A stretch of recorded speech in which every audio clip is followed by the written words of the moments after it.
緬甸早前發生大地震，參與當地救援行動嘅香港特區救援隊救出一名生還者，同埋揾到2名罹難人士。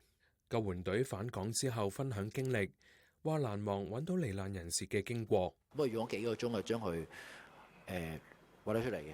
咁啊，當然如我哋一開頭估計一樣啦，咁佢真係冇生命跡象嘅。咁但係出咗嚟之後呢，突然間有個男士就已經跳出嚟截住咗我哋。咁佢同我哋講就係話，好多謝我哋啦。佢係嗰位女仔嘅爸爸嚟嘅。咁就佢太太早2日喺地震嘅時間呢，就已經過咗身㗎啦。咁我好多謝我哋就係將佢個女都揾埋出嚟，可以幫佢哋一齊合葬咁樣樣。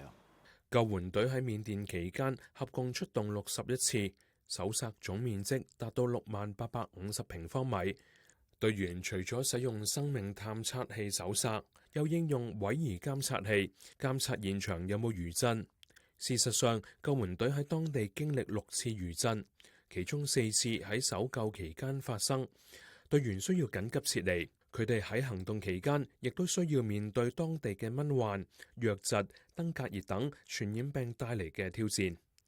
另外，特區救援隊同國家救援隊同埋其他內地救援隊伍喺當地合共進行咗5次嘅聯合行動，共同處理出勤、補給等工作，喺搜救嘅同時交流救援經驗。